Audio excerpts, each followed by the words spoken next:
नमस्कार. आज मी तुम्हाला पंजाबी स्टाईल कढी करून दाखविणार आहे. त्यासाठी मी इथे 3 चमचे दही घेतले. दही घेताना फ्रेश दही घ्या. 1 टीस्पून हळद. 3 चमचे दह्यासाठी मी 1.5 चमचा चण्याचे पीठ घेत आहे. आता काय करायचे, पाणी घालायच्या अगोदर पहिले चांगले फेटून घेऊया. म्हणजे बेसनाची एकही गुठळी राहणार नाही आणि व्यवस्थित असे फेटून होते. आता याच्यामध्ये थोडेसे पाणी घालूया. नंतर पाणी घालून पुन्हा एकदा चांगले फेटून घ्यायचे. खरं तर मी याच्यामध्ये अगोदरच गूळ घालायला पाहिजे होता. गुळाच्या ऐवजी तुम्ही साखर वापरली तरी चालेल. गूळ चांगला पातळ असल्यामुळे पटकन मिक्स होतो. कढीसाठी बनविलेलं मिश्रण आता बाजूला ठेवूया आणि पकोड्यासाठी पीठ भिजवायचे. पकोडा बनविण्यासाठी याच्यामध्ये मी पाव किलो चण्याचे पीठ घालून घेतले. पकोड्यासाठी पीठ भिजवताना तुम्ही तुमच्या घरच्या व्यक्तींचा अंदाज बघून पीठ भिजवावे. आता 1 टीस्पून जिरे आणि 1 टीस्पून ओवा चांगला हाताने असा कुस्करून घालायचा आणि चमच्याने लगेच मिक्स करून घ्यायचा आहे. आता याच्यामध्ये घालायचं आहे 1 टीस्पून हळद. चवीनुसार मीठ घालून घ्यायचे. तर इथे मी 1 चमचा मीठ घालून घेतले. इथे मी सोडा घालायच्या ऐवजी इनोचा वापर केला आहे. तर पाव चमचा इनो घालून घेतला. इनो पण लगेच त्याच्यामध्ये मिक्स करून घेतल्यावर 1 टीस्पून याच्यामध्ये मी दही घालून घेतले. दही घालून तुम्ही पकोडा बनवून बघा. भजी तेलामध्ये टाकल्याबरोबर फुगतेच आणि पचायलासुद्धा हलकी जाते आणि खायला तेवढीच चविष्ट लागते. आता याच्यामध्ये जसे लागेल तसे पाणी घालून घ्यायचे आणि चांगले मिक्स करून घ्यायचे. अगोदरच जास्त पाणी नाही घालायचे. थोडे थोडे करून पाणी घालून घ्यायचे आहे. पकोडा बनविण्यासाठी आपल्याला पीठ जास्त पातळ नको आणि जास्त घट्टही नको. 1 ते 2 सेकंद पीठ चांगले असे फेटून घेतले ना, भजी तळताना तेल पीत नाही आणि भजीसुद्धा छान तळून निघतात. कढी पकोड्याबरोबर तोंडी लावायला मी मिरच्यासुद्धा तळून घेणार आहे. तर याला आता 15 ते 20 मिनिट बाजूला ठेवून पुढच्या तयारीसाठी 7 ते 8 हिरव्या मिरच्या अशा मध्ये चिरून घ्यायच्या. नंतर त्याला एकदम अशा बारीक चिरून घ्यायच्या आहेत आणि लसूण मी किसून घालणार आहे.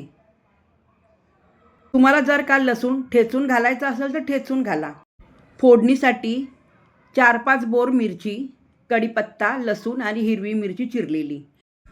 पातेल्यामध्ये 2 पळी तेल घालून घ्यायचे. याच्यामध्ये ना 1 चमचा तूप नक्कीच घाला. कढी खूप छान लागते.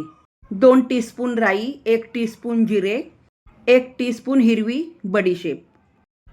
आता बाकीचे सर्व साहित्य घालून मंद आचेवरती फोडणी करून घेऊया, म्हणजे जळणार नाही. बोर मिरच्या सर्वात शेवटला घालायच्या. ही फोडणी चांगली परतून झाल्यानंतर, कारण बोर मिरच्या अगोदर जर घातल्या ना त्या लगेच जळून निघतात, म्हणून त्या शेवटला घालायच्या असतात. फोडणी छान परतून घेतल्यानंतर आता याच्यामध्ये मी गरम पाणी घालणार आहे. तर थोडेसे गरम पाणी घालून घेतले. फोडणी झाल्याबरोबर कढीचे मिश्रण टाकले ना तर पीठ लगेच घट्ट होते, म्हणून अगोदर गरम पाण्याचा वापर. पाण्याला चांगली उकळी आली की लगेच कढीचे मिश्रण घालून घ्यायचे. कढी बनविताना जास्त पातळसुद्धा नको आणि जास्त घट्टसुद्धा नको. इतपत गरम पाणी घालून घेतले. चवीनुसार मीठ घालून घ्यायचे. आता कढीला उकळी येईपर्यंत पकोडे बनवायला घेऊया. कढईमध्ये मी अगोदरच तेल गरम करून घेतले होते.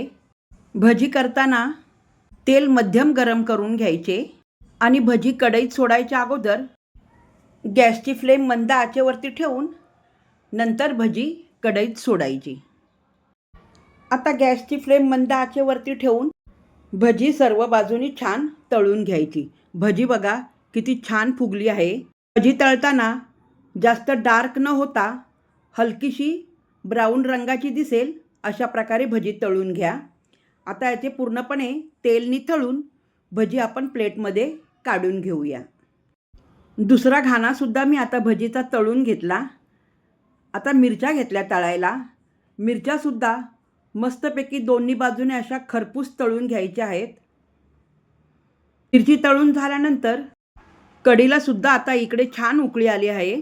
आता गॅस बंद करून टाकायचा आणि छान अशी बारीक चिरलेली कोथिंबीर वरतून घालून घ्यायची. गरम गरम पकोडा कढी तुम्हाला कशी वाटली मला कमेंट्स करून नक्की सांगा. आता ही पकोडा कढी गरम गरम भाताबरोबर किंवा चपातीबरोबर खायला खूप छान लागते आणि तोंडी लावायला मिरची पकोडा. माझ्यासारखी तुम्ही कढी पकोडा करून बघा, नंतर मला कमेंट्स करून कळवा. रेसिपी आवडल्यावर लाईक, शेअर आणि सबस्क्राईब नक्की करा. पुन्हा भेटूया. नमस्कार.